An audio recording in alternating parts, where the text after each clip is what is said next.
Duel Review is brought to you by NexusDigitalComics.com. On today's Duel Review, it's Sentinels of the Multiverse. I'm RJ. And I'm Nick. Let's get to it.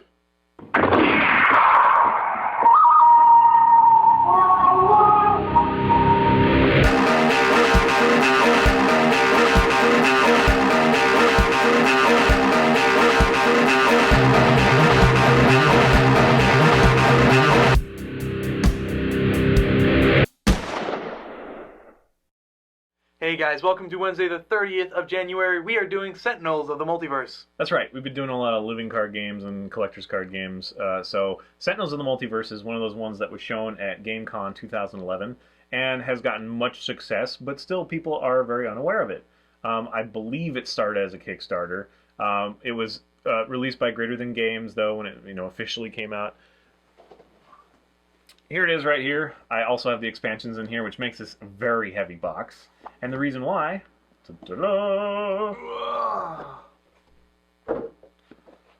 This is how many cards are in this game. With the expansions, we should mention. This box is almost completely full. We have one little bit of foam, and that was cool. They put in a couple pieces of foam so that you could help, organize Pad it out. And then some tokens, because I have the Enhanced Edition, which I really do recommend. I got my nephew the non-enhanced edition, and it's cool, but you do need, a piece of paper to track your health and stuff like that. This makes it a lot more easy. It is just chock full of baddies and goodies, and basically the idea of the game is it's a cooperative game against a villain. So you all pick a superhero, and there are, as of now, there's one mini expansion. So that would be 1, 2, 3, 4, 5, 6, 7, 8, 9, 10, 11, 12, 13, 14, 15, 16, 15. 15 heroes. 15 heroes, all complete with their decks. They've got the hero card on top, and then their decks full of things that are specific to this hero.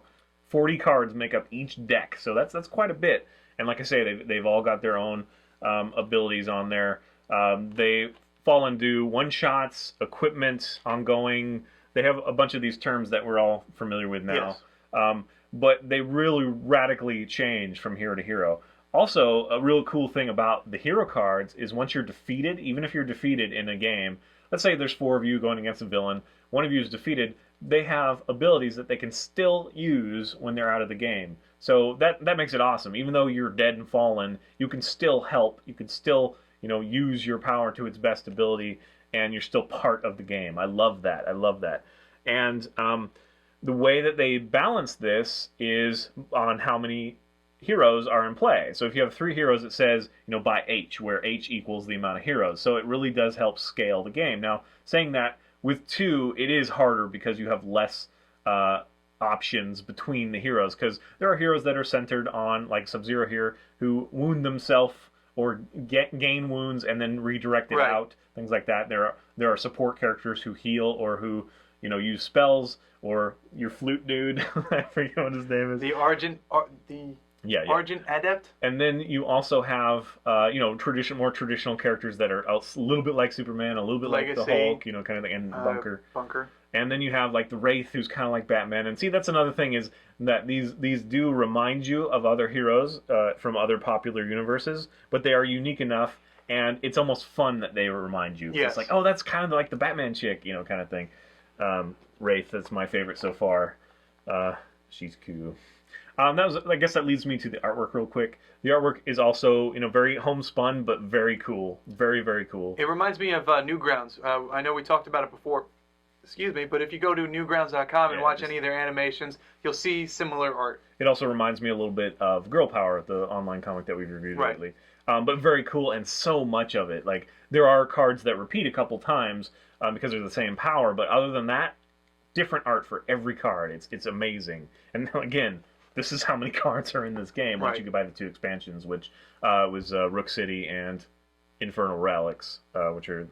those are great expansions. They really just add a couple of villains, which are extra hard, and then a couple of new heroes as well. Which is just, again, every hero feels differently. That's another brilliant thing I love about this game, is every time you play. I mean, you could play 100 times and it still feels different because it's you play as a different hero, you play against different villains. Right. So there are 15 heroes so far, and there's 1, 2, 3, 4, 5, 6, 7, 8, 9, 10, 11, 12. With a one that's an expansion, so there's 13 villains that you can have. So Yes. and every villain is drastically different. They tell you to start off with like the Baron or something, but even he has some really cool stuff. Baron Blade. He has a platform that comes into play, and you cannot hit his card until you get rid of the platform. Right. And he also has a condition that if there are 15 cards that he has played, then you lose the game. So you have to beat him quickly, and so you really have to manage. It's just brilliant. So what happens is you take the villain, you put the villain out. He's got his little cheat sheet card that tells you how the villain operates. Right. And then he's got a deck of I think 20 cards that has various, unique to him abilities and minions and that sort of thing. They come out to play, and you resolve them when they come out. He has, his phase first. And then it would be the heroes then phase. The heroes have a phase, and then there are environments. If there wasn't enough, all those villains to choose from, all those. We've also got 1, 2, 3, 4, 5, 6, 7, 8 environments. Yep. Unique. That like this one is Insula Primala. And it's dinosaurs. It kind of centers around dinosaurs, so they have some fun with that. But like, there's giant plants that delay you. There's a whole bunch of different things. There's some cards that will help you. There's cards that will hurt you over and over. There's cards that at one time hurt you. There are cards that have health that you have to defeat to get rid of. And it's just this huge balance of, okay, well, I'm going to do a couple points of damage, and I get to do it to 2 different targets. So which targets do I hit? If I kill this guy off, it's gonna spawn this thing or change this, so that the next hero in line, he won't be able to do this, or maybe it'll add a bonus to him, or it's just a lot to think about, and it's a lot of fun to get 4 or 5 guys together or girls and just have at it. Yeah, and it never feels easy. It's always hard. Yes. So I think that's the biggest complaint that I have is I don't think we've won. That's great, though. I don't think we've won a single game because it's just been so difficult. Yeah, I did. Like, well, I did when there was 4. When I played with 4. Well, it's whenever just me and him play. I guess it's hard for 2 players then. Yeah, it's a little extra hard just because, again, you don't have the options. Because if I'm a support character and you're, a support character too, we're boned. Yes. So we have to, mix and match. But that's another thing is you kind of have to, manage your team. You have to figure out, okay, you have to talk beforehand, and you really have to help each other out. So it's really a collaborative game. It's not just, okay, well, I'm going to take as many points as possible and then it's on to you.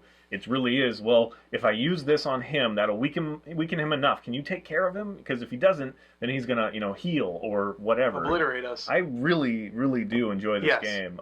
It was like the top 10 of, a couple people's lists. The Dice Tower guys, they love this game, and I really do too.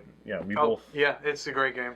And again, man. Playing as the different characters, you really have to get to know them, but I love Absolute Zero, and he's the one that we brought up. He was the one he showed off at first, and he's got like this kind of Iron Man feel. He's got like a I guess like Sub-Zero, but I was going to say Mr. Freeze. So it's like a cross between Iron Man and Mr. Freeze. You just merge them together, and you get a really cool character. Yeah, and that's another thing is that these characters have such a sense about them already, just in the way that their art is and their abilities, that you already kind of fill in some backstory. Yeah. Not only that, but the instruction manual actually has some backstory, just a little bit.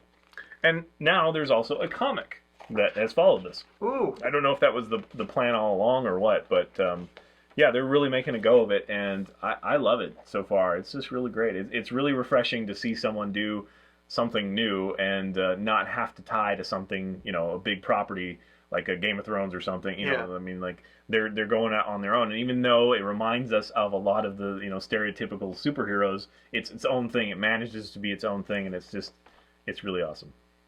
I highly recommend it. I do too. Check it out. This is a great game to have. It's also one of those games. It's not one of those layback games. Like, you really do have to know what you're doing, and you have to follow a system. That's the one bit of advice I'll give you is just have a very specific order that you do, even for your own hero. Like, it does a good job of helping you know the order of things, and it's fairly clear. The instruction book is great, but even when it comes to your own cards, just have an order you follow, because you might forget something that would really help you, or there are too many crap moments. It's like whatever. But you do you figure out your order of heroes. So maybe the support would go first, and then whatever. Right. So it really does take a collaborative effort to figure this out and to make the most of it. And I do enjoy that it's really hard. In fact, it's so hard they had to make it even harder because they have extra rules that you can follow if you want a real challenge.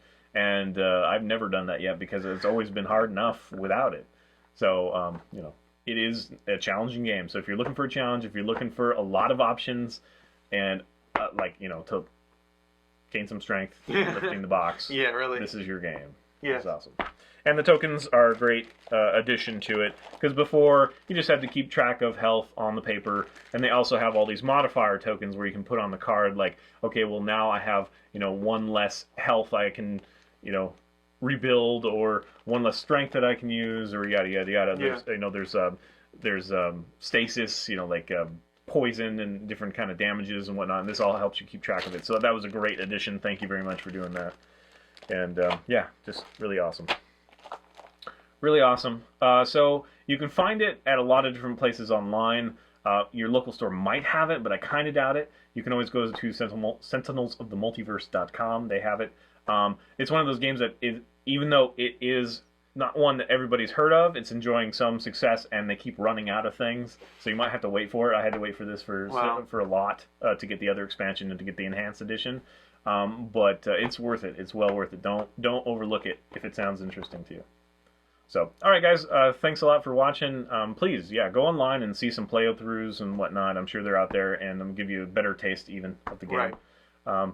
Please watch our great playlists. Game Lab's been a lot of fun. Yes, it has, and please leave comments. We love comments, and you can help support us by buying our wares at spiderwolf.com. That's right. T-shirts, card game, art prints, shirts, stories, and more. See you later. Oh. Yes. Oh, you thought you had that. Yeah, I should have, but I didn't.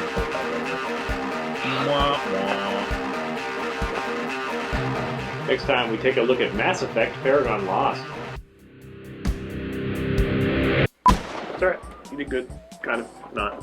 But I said it.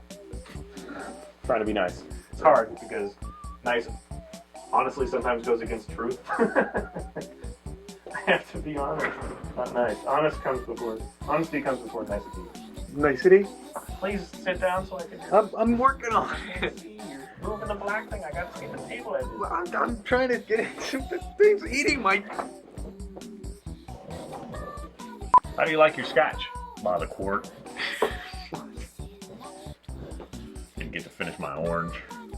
Big buttery moon up there. If you squint hard, the sidewalk kind of looks like ice cream. What are you talking about? I'm referencing Mitchell, Mr. Science Theater 3000. Oh.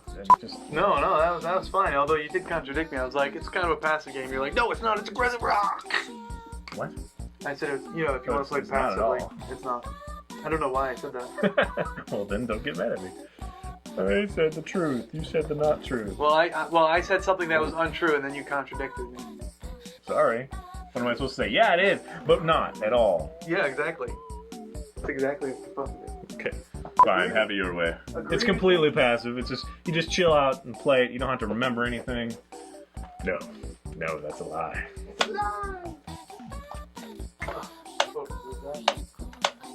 Yeah, you definitely did. He's learning. And you chopped off the top of my head. I can operate a camera. Yeah. Actually, that was fun. I think that's fun. Good job. Good job. Good job.